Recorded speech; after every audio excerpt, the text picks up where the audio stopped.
Japan में एक ऐसा रहस्य है जो किसी भी साधारण व्यक्ति को निरंतर सीखने वाला बना देता है।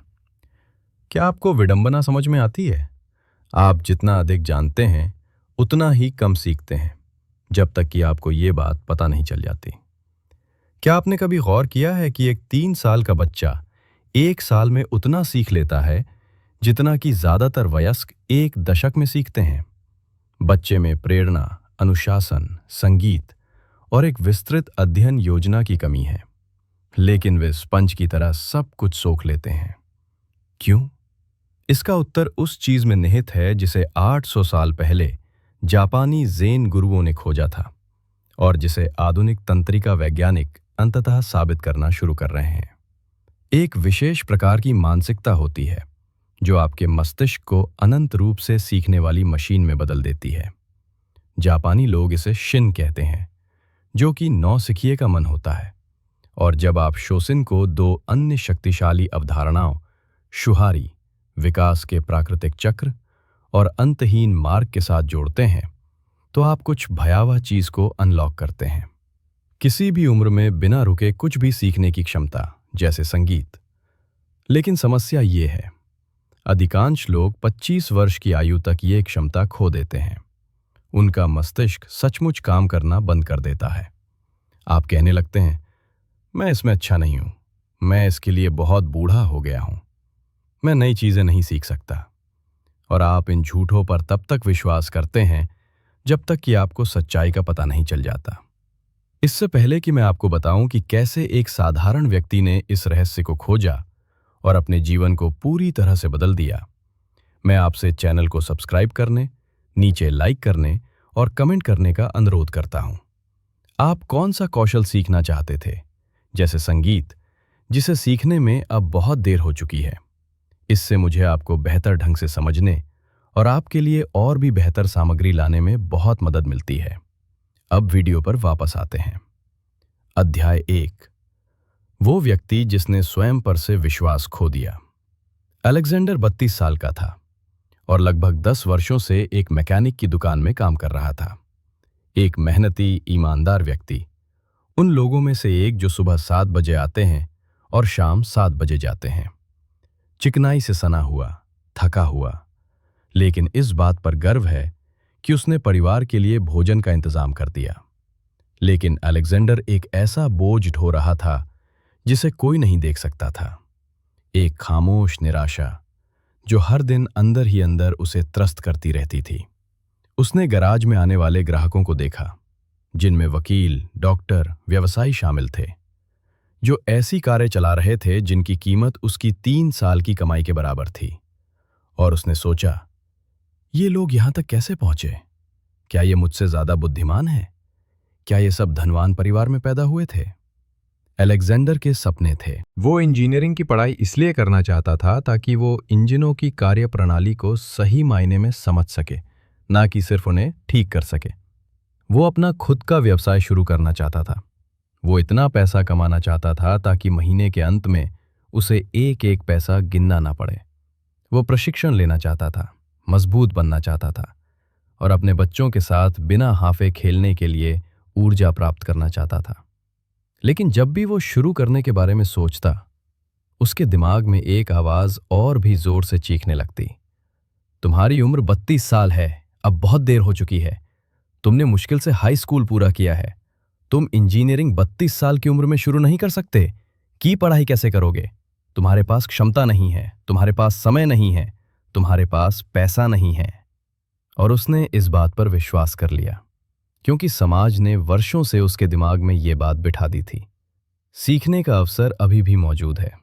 आप बचपन में ही सीखते हैं। 30 साल की उम्र के बाद आपका दिमाग पूरी तरह से विकसित हो चुका होता है। सब खत्म हो गया। अलेक्जेंडर ने कई वर्षों तक यही सुना था। इसलिए अलेक्जेंडर ऑटो पायलट मोड पर जी रहा था।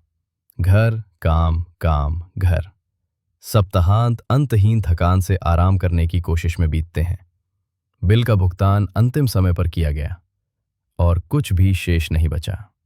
कोई विकास नहीं, कोई संभावनाएं नहीं, बस जीवित रहना, जब तक कि एक दिन सब कुछ नाटकीय रूप से बदल न जाए। अध्याय 2, वो दिन जब सब कुछ बिखर गया। ये शनिवार का दिन था। अलेक्जेंडर घर पर आराम के दुर्लभ क्षणों का आनंद ले रहा था। उनकी पत्नी सारा घर की सफाई और उसे व्यवस्थित कर रही थी, जैसा कि वो हर सप्ताहांत संगीत के साथ करती थी। वो सोफे पर बैठा अपना मोबाइल फोन देख रहा था। इतना थका हुआ था कि ठीक से टीवी भी नहीं देख पा रहा था। अचानक घर में एक चीख गूंज उठी। एलेक्स, एलेक्स, मेरी मदद करो! वो सोफे से कूदा और रसोई की ओर भागा। सारा फर्श पर बैठी अपनी बाह पकड़े हुए थी। उसका चेहरा दर्द से विकृत हो गया था। वो गीले फर्श पर फिसल गई थी और अपने पूरे वजन के बल अपनी बाह पर गिर पड़ी थी। दर्द इतना तीव्र था कि उसे यकीन हो गया था कि टूट गया है। अलेक्जेंडर को लगा जैसे घबराहट उसके गले तक आ गई हो। वो नीचे झुका, उसे उठाकर कार तक ले जाने की कोशिश की, लेकिन वो ऐसा नहीं कर सका। उसकी बाहें कांपने लगीं, उसकी पीठ अकड़ गई। उसमें अपनी पत्नी को उठाने की शारीरिक शक्ति ही नहीं थी। कार्यशाला में 10 साल की कड़ी मेहनत के बावजूद उन्होंने कभी भी अपने शरीर को सही मायने में प्रशिक्षित नहीं किया था। उसने कभी अपना ख्याल नहीं रखा था।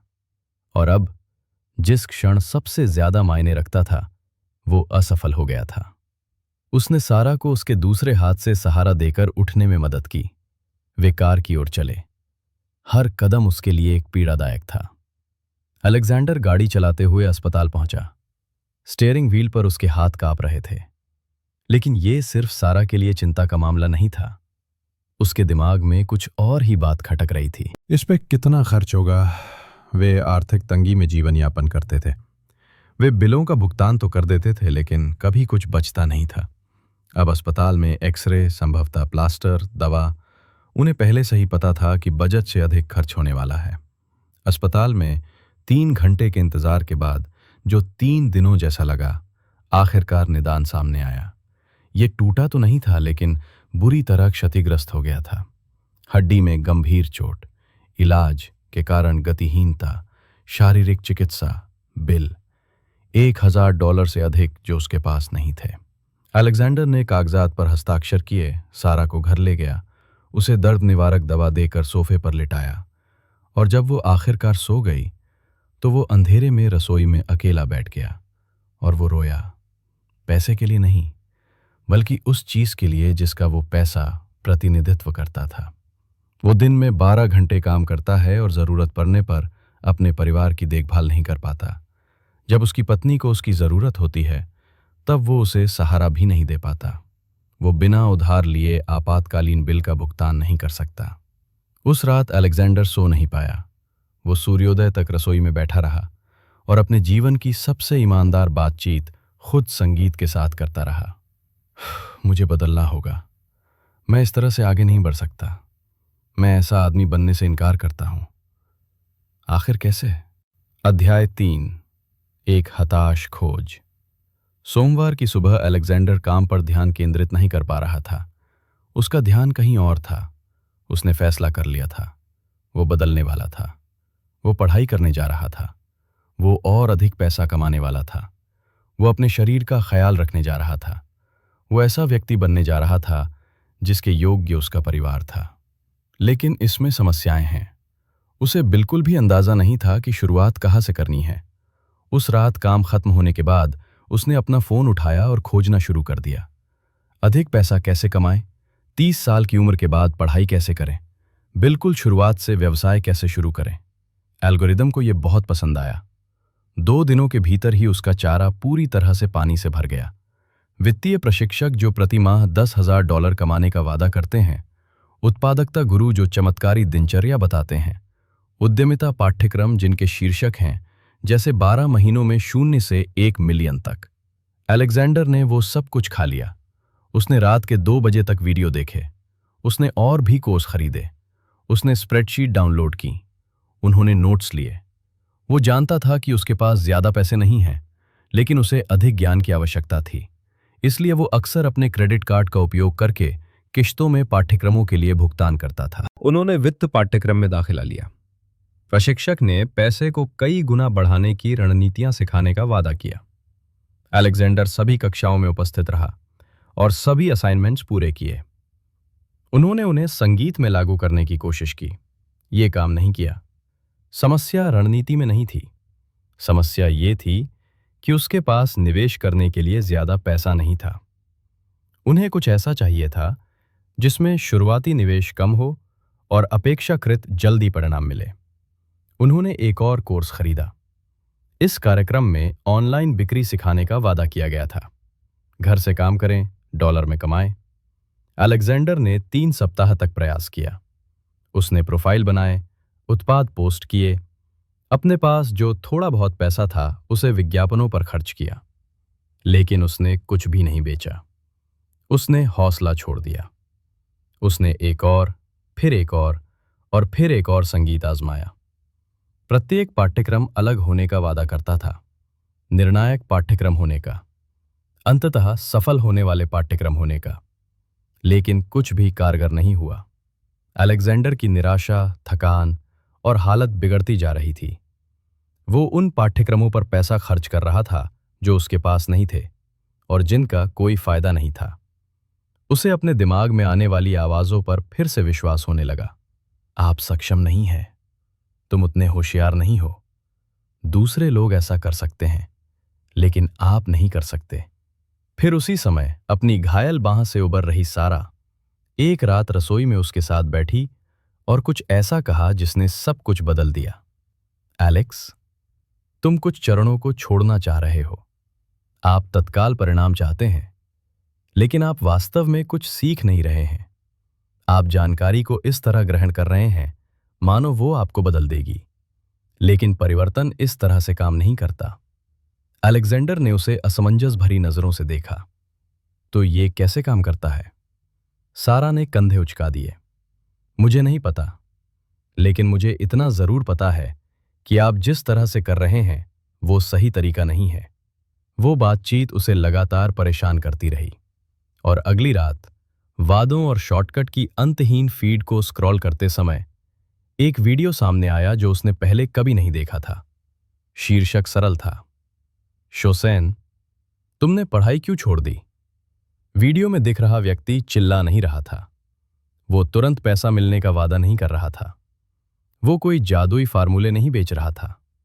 वो समझा रहे थे, एक कहानी सुना रहे थे, जापानी दर्शन और शिक्षा के बारे में बात कर रहे थे। अलेक्जेंडर लगभग उछल पड़ा, लेकिन किसी चीज ने उसे झकझोर दिया और अगले 15 मिनटों में सीखने के बारे में उसकी सारी मान्यताएं चकनाचूर हो गईं। अध्याय 4, शोशिन, खोज। वीडियो में दिख रहा व्यक्ति जापानी मूल का था। उन्होंने ज़ेन गुरु शुनरियु सुजुकी की कहानी सुनाकर शुरुआत की, जिन्होंने एक ऐसा वाक्य कहा जो किंवदंती बन गया। एक नौसिखिया के मन में कई संभावनाएं होती हैं। विशेषज्ञों की राय में इनकी संख्या बहुत कम है। अलेक्जेंडर ने वीडियो को रोक दिया। उसने उस वाक्य को बार बार पढ़ा। कुछ बात समझ में आ गई। उस व्यक्ति ने आगे कहा, वयस्कों की सबसे बड़ी समस्या क्षमता की कमी नहीं है, ये अत्यधिक आत्मविश्वास है। आप सोचते हैं कि आप जानते हैं कि चीजें कैसे काम करती हैं। आप सोचते हैं कि आप अपनी सीमाएं जानते हैं। आप सोचते हैं कि आप जानते हैं कि आप क्या सीख सकते हैं और क्या नहीं सीख सकते, और ये निश्चितताएं आपको कैद कर लेती हैं। अलेक्जेंडर को ऐसा लगा जैसे किसी ने अंधेरे कमरे में रोशनी जला दी हो। शोशिन का अर्थ है आरंभिक मन। ये किसी भी स्थिति का सामना करने की क्षमता है, यहां तक कि उन स्थितियों का भी जिन्हें आप पहले से जानते हैं, मानो ये पहली बार हो, बिना किसी पूर्व धारणा के, बिना अहंकार के, मूर्ख दिखने के डर के बिना, शुद्ध जिज्ञासा के साथ। शिन की केंद्रीय अवधारणा किसी विषय का अध्ययन करते समय खुलेपन, उत्साह और पूर्वाग्रह की अनुपस्थिति का दृष्टिकोण रखना है, भले ही आप उस विषय के विशेषज्ञ हों। आरंभिक मन को किसी भी कला या अनुशासन को सीखने और अभ्यास करने के लिए आदर्श माना जाता है, क्योंकि आरंभिक के पास कम धारणाएं होती हैं। आरंभिक की इस बारे में कोई अपेक्षा या पूर्व धारणा नहीं होती कि क्या होना चाहिए। दूसरी ओर एक विशेषज्ञ के पास अक्सर सही तरीकों का एक कठोर समूह होता है जो उन्हें नई संभावनाओं को देखने से रोकता है। आरंभिक मन भी ये संभावनाओं के लिए खुला है। एक नौसिखिए के मन में अनेक संभावनाएं होती हैं, एक विशेषज्ञ के मन में सीमित संभावनाएं होती हैं। ज़ेन गुरु शानु सुजुकी ने अपनी प्रसिद्ध पुस्तक ज़ेन माइंड बिगिनर्स माइंड में इस वाक्यांश को लोकप्रिय बनाया। नौसिखिए का मन उत्साह भी बनाए रखता है। इस तरह सोचने से ताजगी और जिज्ञासा वापस आती है, जो अक्सर तब खो जाती है जब हम अपने ज्ञान में आत्मसंतुष्ट या अति आत्मविश्वासी हो जाते हैं। शाज़िन एक सुंदर दर्शन है जो हमें जीवन भर सीखने के लिए प्रोत्साहित करता है। वीडियो में फिर दो प्रकार के लोगों के बीच स्पष्ट अंतर दिखाया गया। एक औसत वयस्क स्पेनिश कक्षा में ये सोचकर प्रवेश करता है, मैंने पहले ही 3 बार स्पेनिश सीखने की कोशिश की है और असफल रहा हूं। मुझे भाषाओं का अच्छा ज्ञान नहीं है, यह तो समय की बर्बादी होगी। इस तरह के लोग पहले से ही हार मानकर आते हैं। उनका दिमाग बंद होता है। हर गलती उनके इस विश्वास को पुख्ता करती है कि वे ये नहीं कर सकते। 3 हफ्तों में ये व्यक्ति हार मान लेता है। एक बच्चा बिना किसी ऐसी धारणा के उसी कक्षा में प्रवेश करता है। बच्चा ये नहीं सोचता मैं भाषाओं में अच्छा हूं या बुरा। बच्चा बस प्रयोग करता है, बिना शर्म के गलतियां करता है, फिर कोशिश करता है, फिर गलतियां करता है, फिर कोशिश करता है। उसका दिमाग पूरी तरह खुला होता है और 6 महीनों में बच्चा बोलने लगता है। अंतर तंत्रिका क्षमता का नहीं, मानसिकता का है। ये प्रतिभा का है। अलेक्जेंडर ने वीडियो को रोक दिया। उसने उस वाक्य को बार बार पढ़ा। कुछ बात समझ में आ गई। उस व्यक्ति ने आगे कहा, वयस्कों की सबसे बड़ी समस्या क्षमता की कमी नहीं है, ये अत्यधिक आत्मविश्वास है। आप सोचते हैं कि आप जानते हैं कि चीजें कैसे काम करती हैं। आप सोचते हैं कि आप अपनी सीमाएं जानते हैं। आप सोचते हैं कि आप जानते हैं कि आप क्या सीख सकते हैं और क्या नहीं सीख सकते, और ये निश्चितताएं आपको कैद कर लेती हैं। अलेक्जेंडर को ऐसा लगा जैसे किसी ने अंधेरे कमरे में रोशनी जला दी हो। शोषण का अर्थ है आरंभिक मन। ये किसी भी स्थिति का सामना करने की क्षमता है, यहां तक कि उन स्थितियों का भी जिन्हें आप पहले से जानते हैं, मानो ये पहली बार हो, बिना किसी पूर्व धारणा के, बिना अहंकार के, मूर्ख दिखने के डर के बिना, शुद्ध जिज्ञासा के साथ। शिन की केंद्रीय अवधारणा किसी विषय का अध्ययन करते समय खुलेपन, उत्साह और पूर्वाग्रह की अनुपस्थिति का दृष्टिकोण रखना है, भले ही आप उस विषय के विशेषज्ञ हों। आरंभिक मन को किसी भी कला या अनुशासन को सीखने और अभ्यास करने के लिए आदर्श माना जाता है, क्योंकि आरंभिक के पास कम धारणाएं होती हैं। आरंभिक की इस बारे में कोई अपेक्षा या पूर्व धारणा नहीं होती कि क्या होना चाहिए। दूसरी ओर एक विशेषज्ञ के पास अक्सर सही तरीकों का एक कठोर समूह होता है, जो उन्हें नई संभावनाओं को देखने से रोकता है। आरंभिक मन भी ये संभावनाओं के लिए खुला है। एक नौसिखिए के मन में अनेक संभावनाएं होती हैं, एक विशेषज्ञ के मन में सीमित संभावनाएं होती हैं। ज़ेन गुरु शानु सुजुकी ने अपनी प्रसिद्ध पुस्तक ज़ेन माइंड, बिगिनर्स माइंड में इस वाक्यांश को लोकप्रिय बनाया। नौसिखिए का मन उत्साह भी बनाए रखता है। इस तरह सोचने से ताजगी और जिज्ञासा वापस आती है, जो अक्सर तब खो जाती है जब हम अपने ज्ञान में आत्मसंतुष्ट या अति आत्मविश्वासी हो जाते हैं।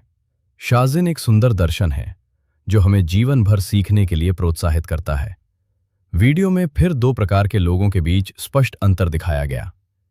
एक औसत वयस्क स्पेनिश कक्षा में ये सोचकर प्रवेश करता है, मैंने पहले ही 3 बार स्पेनिश सीखने की कोशिश की है और असफल रहा हूं। मुझे भाषाओं का अच्छा ज्ञान नहीं है, यह तो समय की बर्बादी होगी। इस तरह के लोग पहले से ही हार मानकर आते हैं। उनका दिमाग बंद होता है।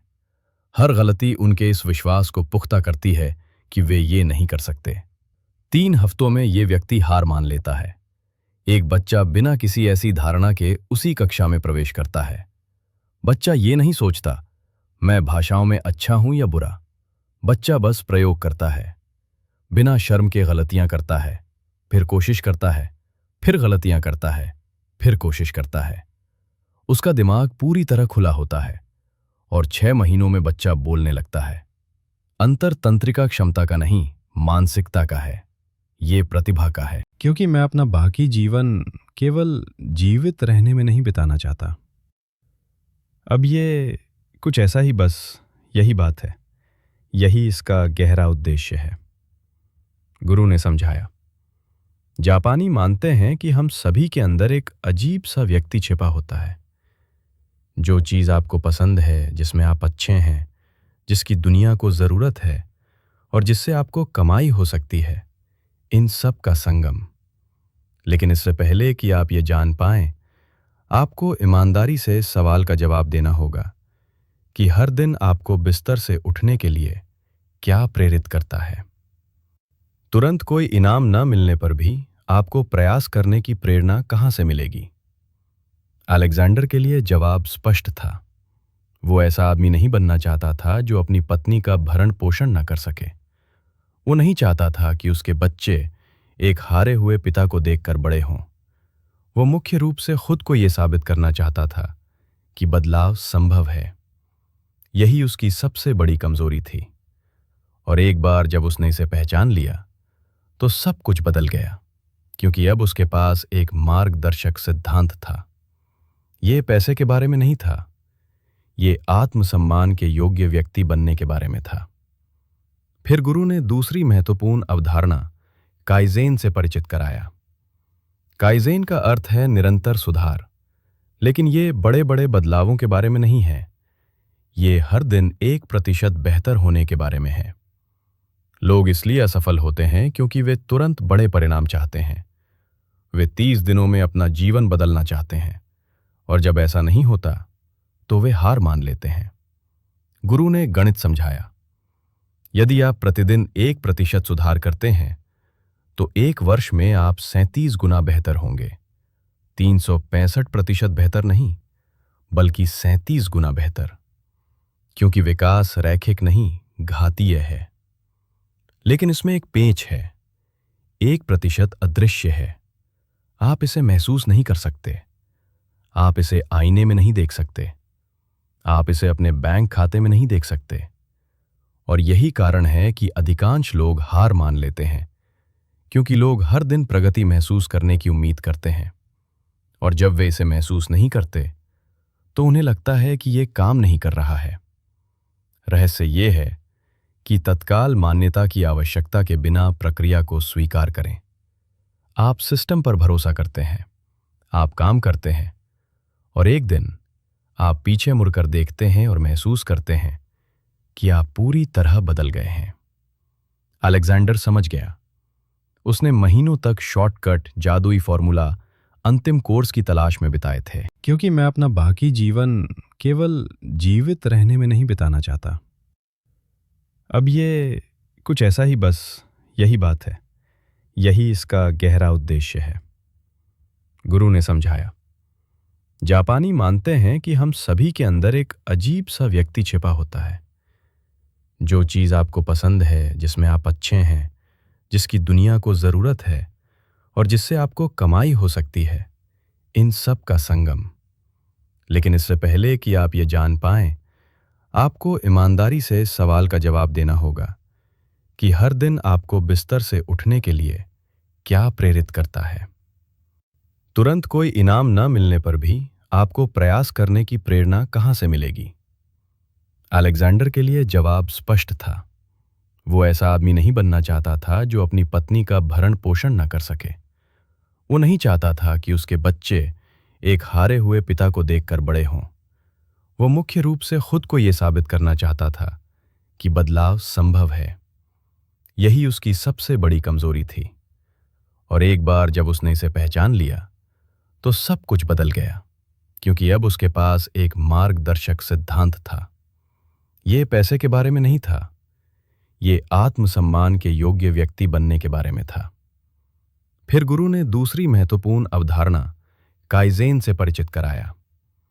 काइज़ेन का अर्थ है निरंतर सुधार, लेकिन ये बड़े बड़े बदलावों के बारे में नहीं है। ये हर दिन 1% बेहतर होने के बारे में है। लोग इसलिए असफल होते हैं क्योंकि वे तुरंत बड़े परिणाम चाहते हैं। वे 30 दिनों में अपना जीवन बदलना चाहते हैं, और जब ऐसा नहीं होता तो वे हार मान लेते हैं। गुरु ने गणित समझाया।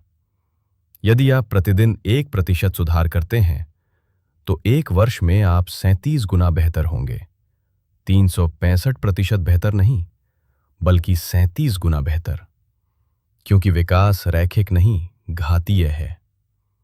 लेकिन इसमें एक पेंच है। 1% अदृश्य है। आप इसे महसूस नहीं कर सकते। आप इसे आईने में नहीं देख सकते। आप इसे अपने बैंक खाते में नहीं देख सकते। और यही कारण है कि अधिकांश लोग हार मान लेते हैं, क्योंकि लोग हर दिन प्रगति महसूस करने की उम्मीद करते हैं, और जब वे इसे महसूस नहीं करते तो उन्हें लगता है कि ये काम नहीं कर रहा है। रहस्य ये है कि तत्काल मान्यता की आवश्यकता के बिना प्रक्रिया को स्वीकार करें। आप सिस्टम पर भरोसा करते हैं, आप काम करते हैं, और एक दिन आप पीछे मुड़कर देखते हैं और महसूस करते हैं कि आप पूरी तरह बदल गए हैं। अलेक्जेंडर समझ गया। उसने महीनों तक शॉर्टकट, जादुई फॉर्मूला, अंतिम कोर्स की तलाश में बिताए थे, लेकिन कोई शॉर्टकट नहीं था, केवल रास्ता था, करने का तरीका था। और उस रास्ते पे आप काइज़ेन के माध्यम से प्रतिदिन 1% सुधार करते हैं, जो आपके हमेशा बनाए रखने वाले शोषण एक नौसिखिया के खुले दिमाग द्वारा निर्देशित होता है। अब सवाल ये था कि शुरुआत कहाँ से की जाए। अध्याय 6, पहला कदम, अभ्यास में शुहारी। गुरु ने अलेक्जेंडर को एक अभ्यास दिया जो प्रतीत होता था काम करने के लिए बहुत सरल। अपने जीवन के 3 क्षेत्रों को चुनें जिन्हें आप बदलना चाहते हैं। प्रत्येक पर शुहारी लागू करें। शू से शुरू करें। उन नियमों का पालन करें जो पहले से ही उनमें निपुण हैं, नकल न करें। अलेक्जेंडर ने 3 क्षेत्र चुने: शरीर, मन, पैसा। शरीर। उसे प्रशिक्षण के बारे में कुछ नहीं पता था, इसलिए वो कुछ नया करने वाला नहीं था। वो पास के जिम में गया, अपने एक दोस्त से मदद मांगी जो पर्सनल ट्रेनर था। उसने एक बुनियादी शक्ति प्रशिक्षण कार्यक्रम मांगा और सप्ताह में 3 बार उसका पूरी निष्ठा से पालन किया। कोई बदलाव नहीं, कोई व्यायाम नहीं छोड़ा। ये नहीं सोचा कि वो बेहतर जानता था। शुद्ध शू, मन। वो इंजीनियरिंग पढ़ना चाहता था, लेकिन उसके पास आधारभूत ज्ञान की कमी थी, इसलिए उसने शुरुआत से शुरू किया। उसने बुनियादी हाई स्कूल भौतिकी का एक मुफ्त ऑनलाइन कोर्स किया। हाँ, किशोरों के स्तर का। हाँ, वो 32 साल का था, इससे कोई फर्क नहीं पड़ता था। शोसिन, शुरुआती मन। कोई अहंकार नहीं, बस पैसा कमाना सीख रहा था। उसे वित्त प्रबंधन नहीं आता था, इसलिए उसने उस व्यक्ति की विधि का पालन किया जो उसने अक्षरशः पालन किया। उसने व्यक्तिगत बजट पर एक बुनियादी किताब ली, उसमें लिखी प्रणाली को ठीक वैसे ही लागू किया। हर एक पैसे का हिसाब रखा और जहां भी किताब में निर्देश दिया गया था, बिना खुद से समझौता किए खर्चों में कटौती की। पहले 30 दिन उसके जीवन के सबसे निराशाजनक थे, क्योंकि कुछ भी नहीं बदला। शारीरिक रूप से उसे आईने में कोई फर्क नहीं दिखा। मानसिक रूप से उसे अभी भी बुनियादी भौतिकी पढ़ते हुए मूर्खता महसूस हो रही थी। आर्थिक रूप से वो अभी भी तंगी में था, लेकिन उसके गुरु ने उसे इसके लिए तैयार किया था। काइज़ेन को महसूस नहीं किया जाता, इसे किया जाता है। पहले कुछ दिनों में आपको प्रगति महसूस नहीं होगी और आप प्रक्रिया पर भरोसा करेंगे।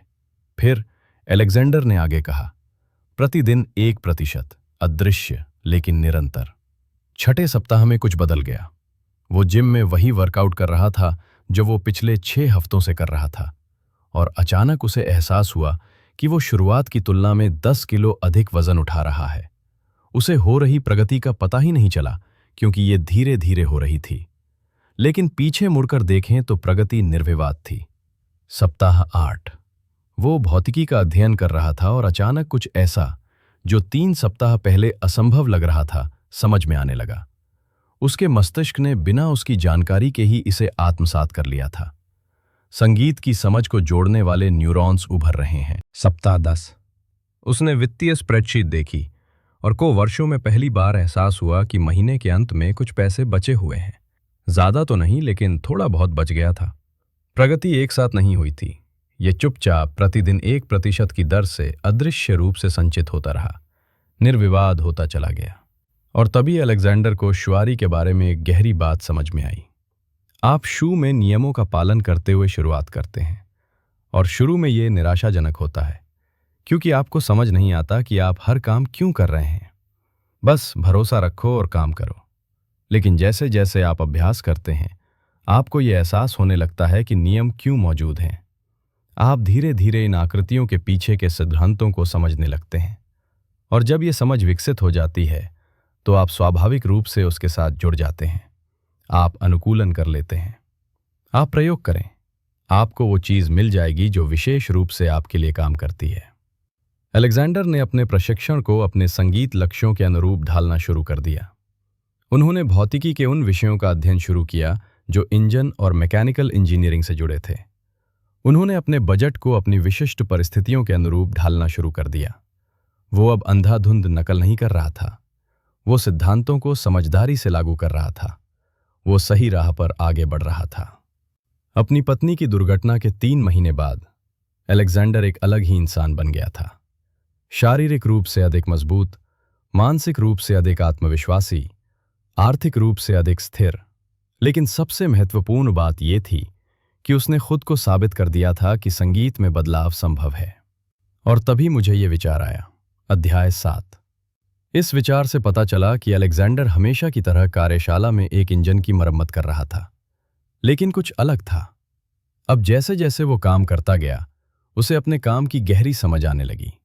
भौतिकी और यांत्रिकी के उनके अध्ययन से उनके काम के प्रति उनका दृष्टिकोण बदल रहा था।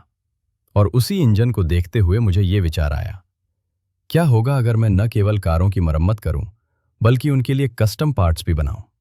जिस कार्यशाला में वो काम करता था, वहां केवल बुनियादी रखरखाव का काम होता था, लेकिन अलेक्जेंडर जानता था कि कस्टम पार्ट्स के लिए एक बहुत बड़ा बाजार है, खासकर क्लासिक कारों और उन उत्साही लोगों के लिए जो विशिष्ट प्रदर्शन चाहते हैं।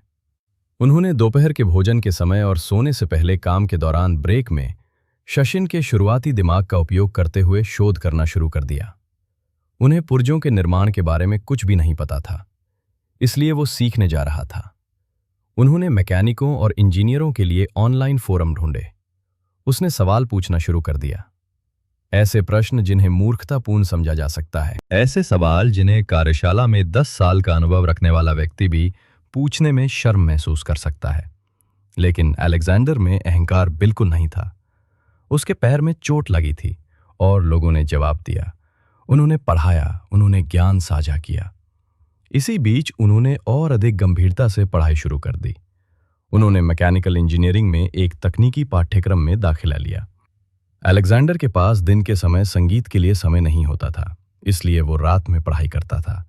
हालांकि काम के बाद जब उनमें ऊर्जा की कमी होती थी तो वे जल्दी सो जाते थे और कार्यशाला में जाने से पहले 1 घंटे पढ़ाई करने के लिए सुबह 5 बजे उठ जाते थे। प्रतिदिन 1% काइज़ेन, प्रतिदिन 1 घंटे का अध्ययन भले ही कम लगे, लेकिन 1 वर्ष में ये 365 घंटे होता है, जो कि 15 से अधिक पूरे दिन शुद्ध अध्ययन के बराबर है। सारा ने इस बदलाव को होते हुए देखा और इसका पूरा समर्थन किया। एक रात उसने कहा, यही वो आदमी है जिससे मैंने शादी की थी।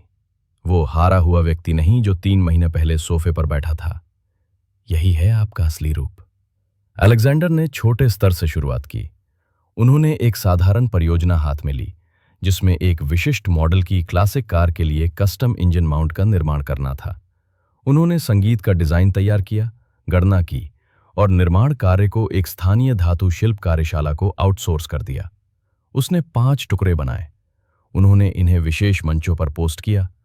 उसने 2 सप्ताह में ही सभी 5 बेच दिए। मुनाफा कम था, लेकिन ये एक शुरुआत थी। उन्होंने पुनर्निवेश किया। उन्होंने 10 और टुकड़े बनाए। उसने उन सभी को बेच दिया। उन्होंने दोबारा निवेश किया। उसने 20 रन बनाए और इस तरह ये सिलसिला जारी रहा। ये विचार आने के 6 महीने बाद अलेक्जेंडर ने एक साइड बिजनेस शुरू कर दिया था, जिससे उसे अपनी वर्कशॉप के लगभग बराबर ही आय होती थी। लेकिन सबसे महत्वपूर्ण बात यह थी कि वो पाठ्यक्रम में सीखी गई हर चीज को सीधे व्यवसाय में लागू कर रहा था। सिद्धांत और व्यवहार एक दूसरे को परस्पर सुदृढ़ करते हैं। वो अनुकूलन करने, संगीत के साथ प्रयोग करने और अपना खुद का रास्ता बनाने में जोखिम उठा रहा था।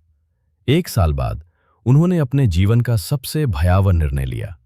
उन्होंने वर्कशॉप में अपनी नौकरी छोड़ दी और अपनी खुद की कंपनी शुरू की, जो उच्च प्रदर्शन वाले कस्टम पार्ट्स पर केंद्रित कंपनी है। उनके सहकर्मियों को लगा कि वो पागल हो गए हैं। क्या आप एक ऐसे व्यवसाय को आजमाने के लिए 10 साल की स्थिरता को त्यागने जा रहे हैं जो असफल हो सकता है? आपके पास एक पारिवारिक व्यक्ति है, ऐसा मत करो। लेकिन अलेक्जेंडर के पास कुछ ऐसा था जिसका उन्हें उद्देश्य नहीं पता था। वो अच्छी तरह जानता था कि वो ऐसा क्यों कर रहा है। ये पैसों के बारे में नहीं था, हालांकि पैसा महत्वपूर्ण था। ये खुद का सर्वश्रेष्ठ संस्करण बनने के बारे में था। इसका मकसद ये साबित करना था कि बदलाव संभव है। ये सिर्फ जीवित रहने के बजाय जीवन को अपने तरीके से जीने के बारे में था। और जब आपके पास उद्देश्य की स्पष्टता होती है तो कठिन निर्णय आसान हो जाते हैं। अध्याय 8, पुनः पारगमन। उस शनिवार के 2 साल बाद जब सारा गिर गई और अलेक्जेंडर उसे जमीन से उठा नहीं सका, सब कुछ बदल गया था। उनकी कंपनी का विकास हो रहा था। उन्होंने कई कर्मचारियों को काम पर रखा था। उन्होंने 3 अलग-अलग राज्यों में स्थित विशेष कार्यशालाओं के लिए पुर्जे बनाए।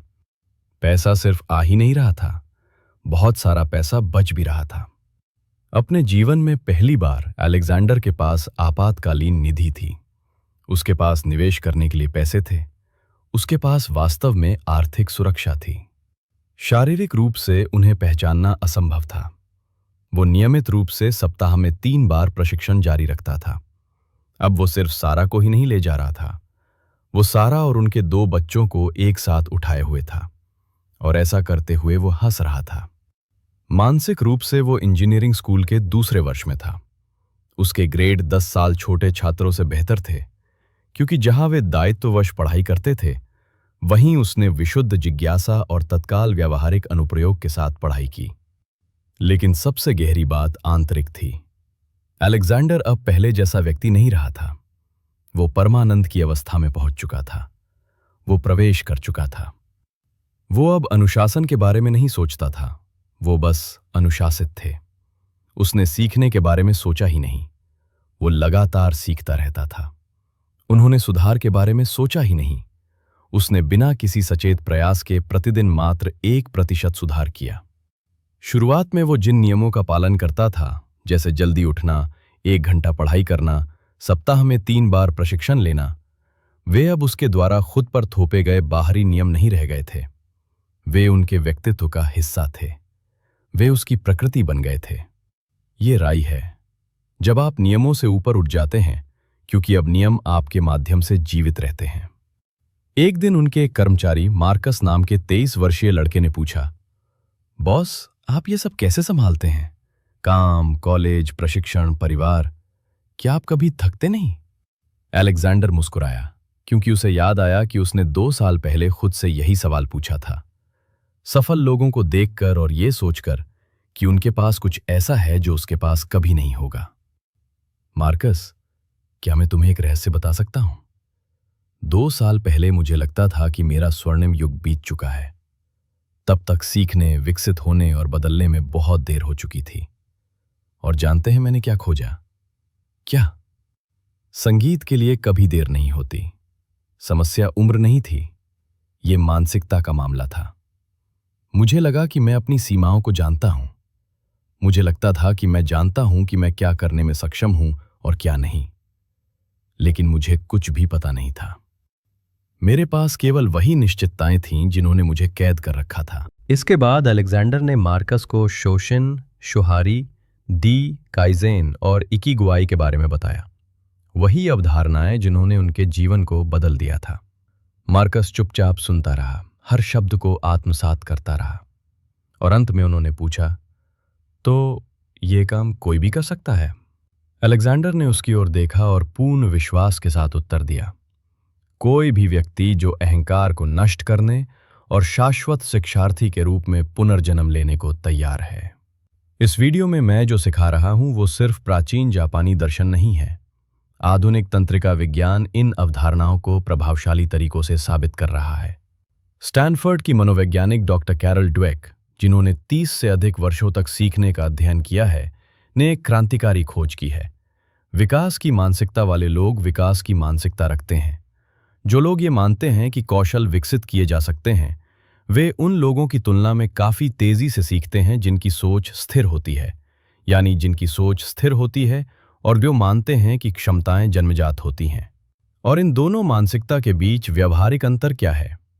शोसेने यानी नवोदित मानसिकता बनाम संकीर्ण मानसिकता। एक अन्य रोचक अध्ययन में 25 से 65 वर्ष की आयु के वयस्कों पर नजर रखी गई, जब वे नए कौशल सीख रहे थे। निष्कर्ष ये है कि कालानुक्रमिक आयु का सीखने की क्षमता से कोई संबंध नहीं है। क्या आप जानते हैं कि किन चीजों में सहसंबंध था? अपनी सीखने की क्षमता पर विश्वास। 60 वर्ष के वे लोग जो मानते थे कि वे सीख सकते हैं, उन्होंने 25 वर्ष के उन लोगों की तुलना में तेजी से सीखा जो सोचते थे कि उनमें सीखने की प्रतिभा नहीं है।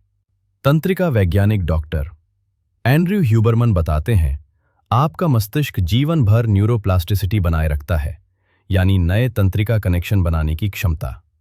लेकिन ये प्लास्टिसिटी तभी सक्रिय होती है जब आप खुद को केंद्रित ध्यान और गलतियां करने की इच्छा के साथ सक्रिय सीखने की स्थिति में रखते हैं। दूसरे शब्दों में, आपका मस्तिष्क किसी भी उम्र में कुछ भी सीख सकता है, लेकिन तभी जब आप इसे धैर्य, विनम्रता, जिज्ञासा, अहंकार के बजाय गलती को स्वीकार करने और अक्षम दिखने के डर के बिना सीखें। लेकिन यहां एक विरोधाभास है जिसे ज्यादातर लोग नहीं समझते, और यही विरोधाभास उन लोगों को अलग करता है जो वास्तव में अपने जीवन को बदलते हैं, उनसे जो केवल प्रेरक सामग्री का उपभोग करते हैं और कुछ नहीं करते। विरोधाभास ये है, धैर्य के लिए अत्यधिक विनम्रता की आवश्यकता है। आपको ये स्वीकार करना होगा कि आप नहीं जानते, आप मूर्ख दिखेंगे, आप बहुत सारी गलतियां करेंगे, लेकिन साथ ही आपको ये विश्वास करने के लिए पूर्ण आत्मविश्वास की आवश्यकता है कि इन सब के बावजूद आप सफल होंगे। इसके बाद अलेक्जेंडर ने मार्कस को शोशिन, शोहारी, डी, काइजेन और इकिगाई के बारे में बताया, वही अवधारणाएं जिन्होंने उनके जीवन को बदल दिया था। मार्कस चुपचाप सुनता रहा, हर शब्द को आत्मसात करता रहा, और अंत में उन्होंने पूछा, तो ये काम कोई भी कर सकता है? अलेक्जेंडर ने उसकी ओर देखा और पूर्ण विश्वास के साथ उत्तर दिया, कोई भी व्यक्ति जो अहंकार को नष्ट करने और शाश्वत शिक्षार्थी के रूप में पुनर्जन्म लेने को तैयार है। इस वीडियो में मैं जो सिखा रहा हूं वो सिर्फ प्राचीन जापानी दर्शन नहीं है। आधुनिक तंत्रिका विज्ञान इन अवधारणाओं को प्रभावशाली तरीकों से साबित कर रहा है। स्टैनफोर्ड की मनोवैज्ञानिक डॉक्टर कैरल ड्वेक, जिन्होंने 30 से अधिक वर्षों तक सीखने का अध्ययन किया है, ने एक क्रांतिकारी खोज की है। विकास की मानसिकता वाले लोग विकास की मानसिकता रखते हैं। जो लोग ये मानते हैं कि कौशल विकसित किए जा सकते हैं, वे उन लोगों की तुलना में काफी तेजी से सीखते हैं जिनकी सोच स्थिर होती है, यानी जिनकी सोच स्थिर होती है और जो मानते हैं कि क्षमताएं जन्मजात होती हैं। और इन दोनों मानसिकता के बीच व्यावहारिक अंतर क्या है? शोसेने यानी नवोदित मानसिकता बनाम संकीर्ण मानसिकता। एक अन्य रोचक अध्ययन में 25 से 65 वर्ष की आयु के वयस्कों पर नजर रखी गई जब वे नए कौशल सीख रहे थे। निष्कर्ष ये है कि कालानुक्रमिक आयु का सीखने की क्षमता से कोई संबंध नहीं है। क्या आप जानते हैं कि किन चीजों में सहसंबंध था? अपनी सीखने की क्षमता पर विश्वास। 60 वर्ष के वे लोग जो मानते थे कि वे सीख सकते हैं, उन्होंने 25 वर्ष के उन लोगों की तुलना में तेजी से सीखा जो सोचते थे कि उनमें सीखने की प्रतिभा नहीं है। तंत्रिका वैज्ञानिक डॉक्टर एंड्रयू ह्यूबरमन बताते हैं, आपका मस्तिष्क जीवन भर न्यूरोप्लास्टिसिटी बनाए रखता है, यानी नए तंत्रिका कनेक्शन बनाने की क्षमता। लेकिन ये प्लास्टिसिटी तभी सक्रिय होती है जब आप खुद को केंद्रित ध्यान और गलतियां करने की इच्छा के साथ सक्रिय सीखने की स्थिति में रखते हैं। दूसरे शब्दों में, आपका मस्तिष्क किसी भी उम्र में कुछ भी सीख सकता है, लेकिन तभी जब आप इसे धैर्य, विनम्रता, जिज्ञासा, अहंकार के बजाय गलती को स्वीकार करने और अक्षम दिखने के डर के बिना सीखें। लेकिन यहां एक विरोधाभास है जिसे ज्यादातर लोग नहीं समझते, और यही विरोधाभास उन लोगों को अलग करता है जो वास्तव में अपने जीवन को बदलते हैं, उनसे जो केवल प्रेरक सामग्री का उपभोग करते हैं और कुछ नहीं करते। विरोधाभास ये है, धैर्य के लिए अत्यधिक विनम्रता की आवश्यकता है।